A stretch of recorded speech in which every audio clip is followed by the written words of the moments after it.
Salam kerahiman. Hari ini kita ketemu lagi 22 Agustus ya.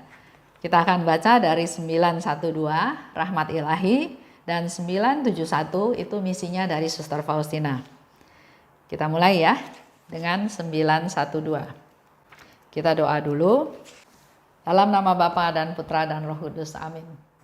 Tariklah saya ya Tuhan, supaya saya ada di dalam Engkau. Cintai saya Tuhan, supaya saya bisa mengasihi sesama. Amin. Dalam nama Bapa dan Putra dan Roh Kudus. Amin. 912. Kemudian, aku mendengar kata-kata yang dirumuskan ini. Inilah kata-kata itu. Aku menghendaki engkau menjadi mempelaiku. Ketakutan menyusup ke dalam jiwaku.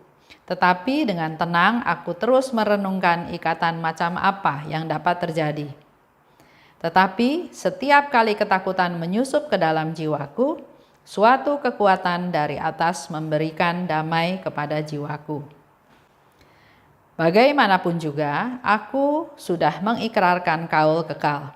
Dan aku telah mengikrarkannya atas dasar kehendakku sendiri yang sama sekali bebas. Maka aku terus merenungkan apakah artinya. Aku merasa dan mulai menyadari bahwa ini adalah suatu rahmat yang istimewa. Setiap kali memikirkannya, aku merasa pingsan karena Allah. Tetapi dalam keadaan pingsan ini, pikiranku jelas dan diliputi dengan terang. Ketika aku menyatukan diri dengan Dia, aku pingsan karena kebahagiaan yang luar biasa. Tetapi pikiranku begitu cerah dan jelas serta bebas dari segala bayangan. Engkau turun meninggalkan keagunganmu untuk tinggal bersama dengan ciptaan yang papa ini. Syukur kepadamu, oh Tuhan, karena rahmat agung ini yang memungkinkan aku bersekutu denganmu. Yesus, namamu adalah nikmatku. Dari jauh, aku merasakan kehadiran kekasihku dan jiwaku yang merana menemukan ketenangan dalam pelukannya. Aku tidak tahu bagaimana hidup tanpa Dia. Aku lebih senang bersama dengan Dia dalam penindasan dan penderitaan daripada tanpa Dia berada dalam nikmat surgawi yang besar. 971 19 Februari 1937. Kontak dengan orang yang menghadapi ajal. Mereka minta doa kepadaku dan aku dapat berdoa karena Tuhan memberikan kepadaku roh doa yang luar biasa. Aku terus-menerus bersatu dengan Dia dan aku sadar sepenuhnya bahwa aku hidup untuk membawa jiwa-jiwa kepada kerahiman-Mu. Oh Tuhan, dalam hal ini tidak ada pengorbanan yang tidak ada artinya. Kita baca dulu dari 9:12. Kata Yesus, aku menghendaki engkau menjadi mempelaiku. Ketakutan menyusup ke dalam jiwaku. Waktu Yesus katakan seperti itu, dia nggak bisa membayangkan atau dia nggak tahu apa yang akan terjadi dengan kata-kata Yesus tersebut. Ya, tapi setiap kali ketakutan menyusup ke dalam jiwaku, suatu kekuatan dari atas memberi damai kepada jiwaku. Itu sharing Suster Faustina. Bisa menguatkan kita juga. Setiap ketakutan menyusup dalam jiwa kita. Ketakutan itu macam-macam ya. Kekhawatiran, kegelisahan, galau, bingung, masalah nggak selesai-selesai. Ada sakit penyakit yang belum ketahuan penyebabnya atau sakit apa, ada ketakutan dan ketakutan itu wajar buat kita manusia yang masih ada di pembuangan, yang masih ada di dunia ini. Tapi Faustina katakan setiap ketakutan itu menyusup ke dalam jiwaku, aku memperoleh kekuatan dari atas. Kita berserah, kita mengandalkan Tuhan, kita berdoa pada Tuhan, kita minta pada Tuhan. Karena Yesus bilang minta yang banyak, karena aku mau memberi banyak. Lanjut ya. Nah, di sana dikatakan juga saya ingin ajak Bapak Ibu pada peristiwa di mana Suster Faustina juga pingsan. Dia juga sering pingsan atau mengalami pingsan. Pertama, pada waktu dia diberi pakaian biara. Pada waktu dia dikenakan pakaian biara, dia pingsan. Suster yang menjaga dia atau yang membantu dia meledek Suster Faustina. Kok pingsan? Kamu susah ya meninggalkan kehidupan dunia? Kamu merasa berat ya? Tapi sebetulnya yang dilihat oleh Suster Faustina adalah dia diberi satu penglihatan oleh Tuhan di mana dia akan sangat menderita dalam perjalanan dia sebagai biarawati. Kalau kita ingat lagi peristiwa waktu dia pertama kali masuk biara, 3 minggu kemudian dia bilang dia mau keluar dari biara ini karena nggak sesuai dengan apa yang dia bayangkan, apa yang dia pikirkan, yaitu kehidupan rohani yang berdoa, yang hening, yang kontemplatif, yang meditasi. Tapi yang dia alami malah bukan hal seperti itu. Sehingga dia bilang dia mau keluar. Tapi Yesus sudah bilang, kalau kamu keluar dari sini, kamu akan membuat saya semakin menderita. Karena ke tempat inilah kamu memang dipanggil. Karena melalui kamu saya akan memberikan banyak rahmat. Ya. Jadi semua yang kita alami itu sebetulnya sudah dalam rancangannya Tuhan, dalam rencana Tuhan. Yang perlu kita lakukan adalah mengikuti rencana tersebut. Mengandalkan Tuhan, berserah pada Tuhan. Jangan Tuhan mau suruh kita ini, rencanakan kita ini, terus kita menyimpang ke kiri ke kanan sesuai dengan kemauan kita, merasa kita mampu, ya. Seperti di sini dikatakan oleh Suster Faustina, dia melaksanakan kaul kekal, mengikrarkan kaul kekal karena kehendakku sendiri yang sama sekali bebas. Jadi bukan didikte, bukan yang seperti ini yang diatur, dipaksa ya, tapi kehendak bebas dia. Ini juga menjadi masukan buat kita. Kita perlu melakukan segala sesuatu itu dengan kehendak bebas kita, dengan tujuan memprioritaskan hidup kita untuk menyenangkan Tuhan. Lanjut ya. Aku sudah ikrarkan kaul kekal seperti tadi dikatakan ya, dengan kehendakku sendiri. Dan ini adalah rahmat yang istimewa. Coba kita renungkan, kalau kita melakukan kehendak Tuhan dengan kehendak kita sendiri, kita mampu melakukannya bukan dengan paksaan tapi dengan kehendak bebas kita sendiri, maka ini adalah rahmat yang istimewa yang kita terima dari Tuhan.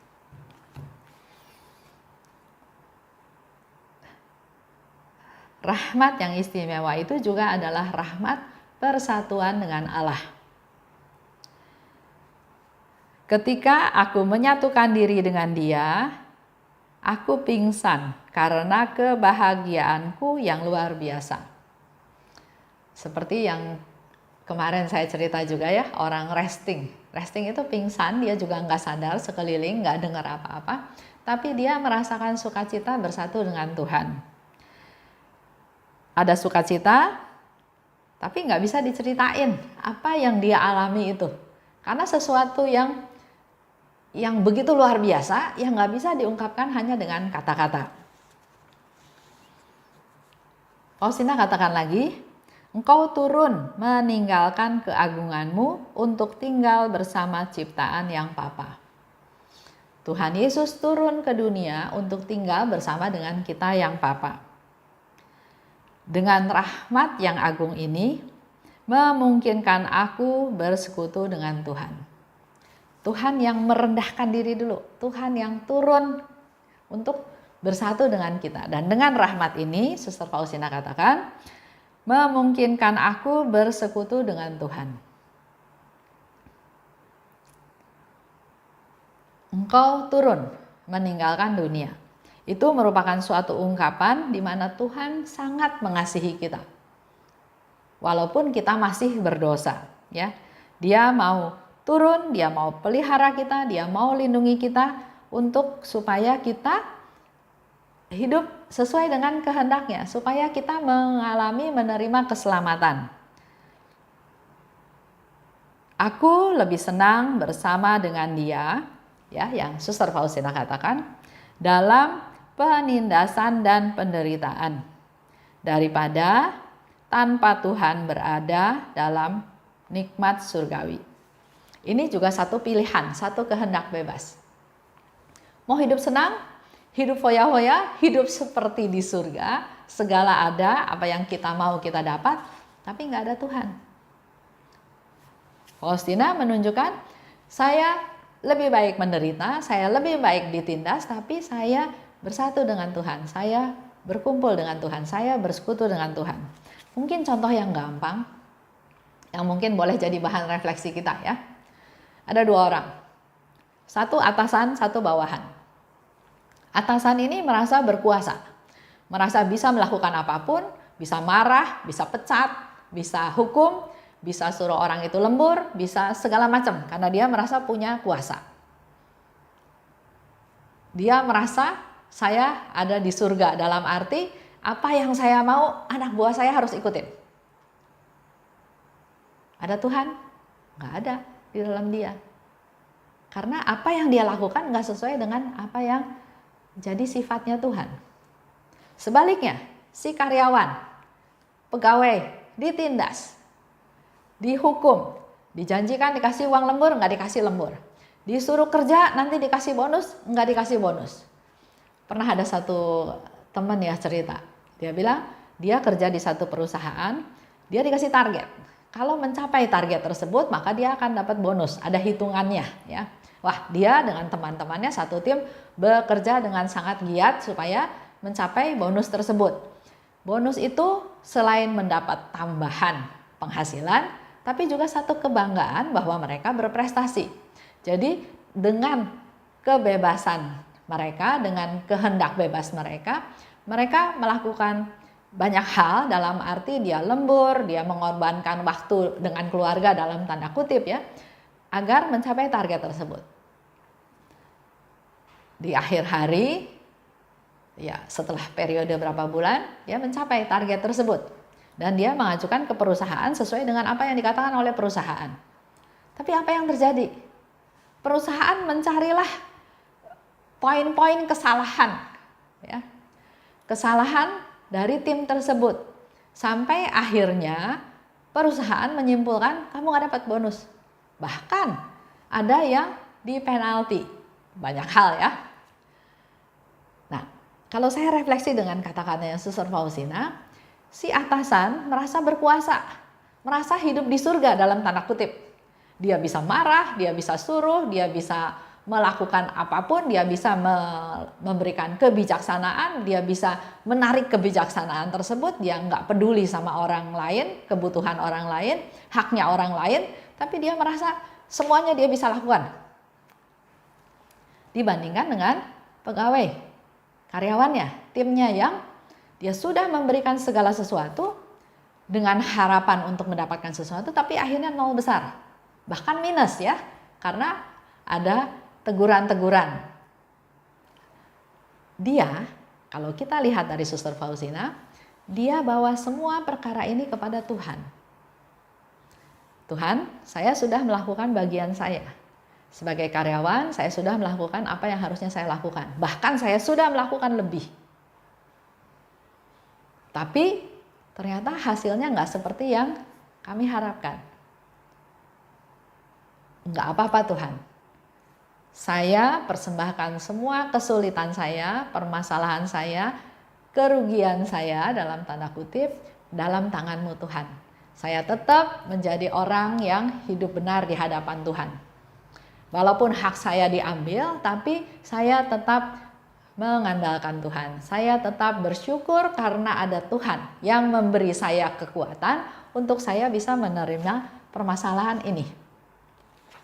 Jadi Suster Faustina bilang, lebih baik dia mengalami penindasan dan penderitaan tapi ada Tuhan yang menopang dia, yang menjaga dia, yang memelihara dia, yang melindungi dia, daripada jadi orang yang sok berkuasa, yang seolah-olah dia bisa mendapatkan apa aja tapi nggak ada Tuhan dalam dirinya. Bisa aja si atasan itu bilang-bilang tentang Tuhan, tapi nggak mungkin Tuhan ada bersemayam dalam diri dia, karena yang dia lakukan nggak sesuai dengan apa yang Tuhan kehendaki.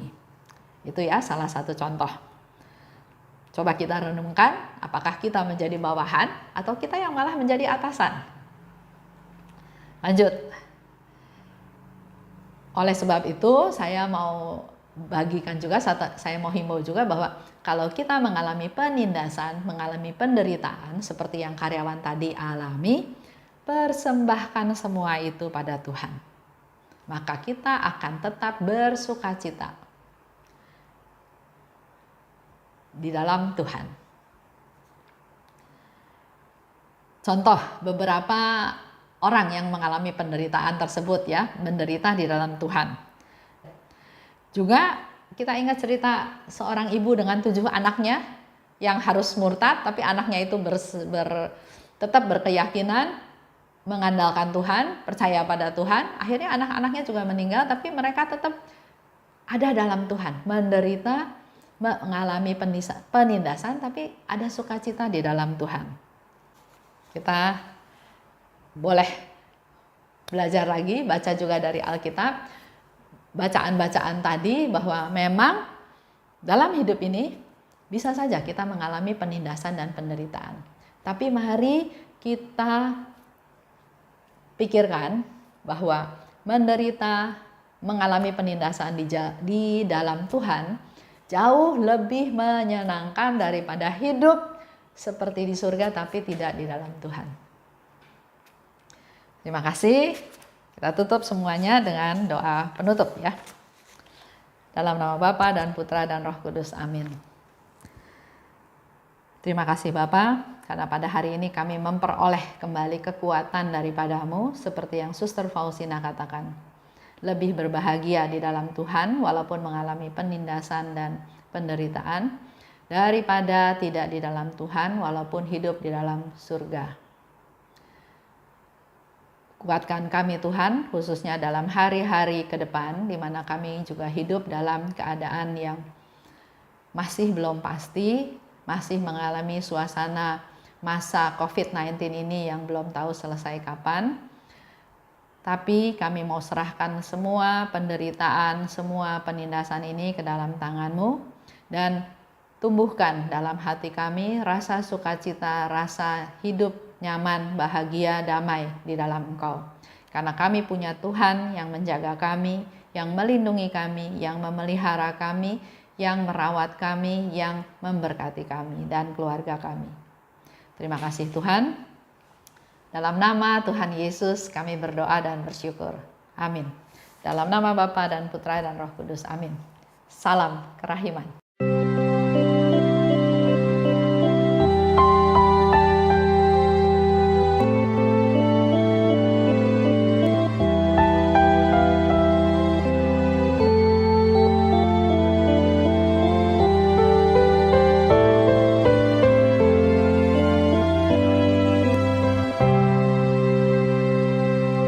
Syukur kepadamu ya Allah, karena Engkau mengelilingi hidupku dengan perhatian-Mu yang mesra dan penuh kasih. Syukur kepadamu ya Allah,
Syukur kepadamu ya Allah, karena Engkau mengelilingi hidupku dengan perhatian-Mu yang mesra